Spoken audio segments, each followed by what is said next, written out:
माजी आमदार पंडित पाटील हे रोखठोक बोलणं, मुद्देसूद बोलणं ह्यासाठी ओळखले जातात. त्यांनी आता सत्तेतील आमदार आणि खासदारांवरती आपला निशाणा साधलाय.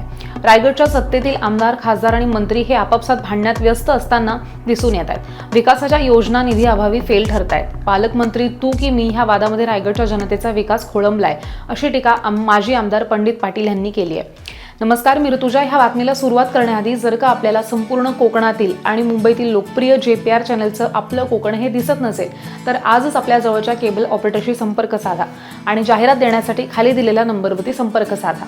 त्याचबरोबर आपल्याला हा चॅनल कसा वाटतोय हे सुद्धा आम्हाला नक्की कळवा. आता पाहूयात माजी आमदार पंडित नेमकं काय म्हणालेत. रायगडच्या सत्तेतील आमदार, खासदार, मंत्री हे आपापसात भांडताना व्यस्त आहेत. विकासाच्या विविध योजना निधी अभावी फेल ठरतायत, असं टीकास्त्र माजी आमदार पंडित पाटील यांनी सोडलंय. रस्ते, पाणी, आरोग्य विषयक योजना निधी अभावी रखडल्यात आणि योजनेमध्ये ठेकेदाराला बिलच मिळत नसल्यामुळे त्यांच्यावरती सुद्धा आत्महत्या करण्याची वेळ आली आहे, असं पंडित पाटील म्हणाले. ते पुढे म्हणाले की केंद्र सरकार आणि राज्य सरकार जलजीवन मिशन योजना मागील 3 ते 4 वर्षात जोरात सुरू होती. हर घर पाणी या शीर्षकाखाली ह्या योजनेची मार्केटिंग करण्यात आली.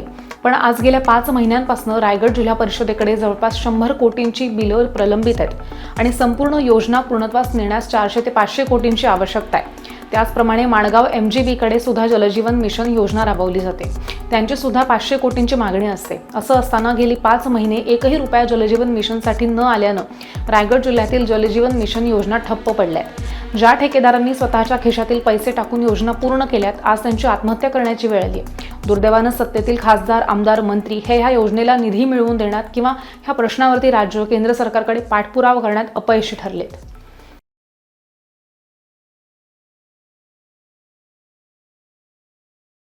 की तुम्हाला जी संधी मिळालेली आहे ती संधी जनतेच्या कामासाठी वेळ खर्च करा. उगाच टीका टिप्पणीमध्ये दौडू नका, कारण रायगड जिथली जनता तुम्हाला पण ओळखते आणि तुम्ही ज्यांच्यावर टीका करता त्यांना पण ओळखते.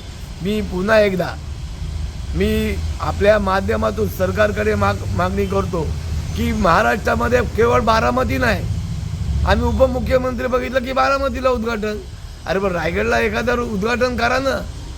आज अलिबाग वडखळ रस्त्याचं 4 पदरीचं उद्घाटन मी माननीय मुख्यमंत्री देवेंद्रजी फडणवीस यांच्याकडे आपल्या माध्यमातून मागणी करतो की तात्काळ तुमचा अधिकार वापरून अलिबाग विरार रस्ता होईल तेव्हा होईल, पण जो एक्झिस्टिंग रोड आहे तो पूर्ण करावा.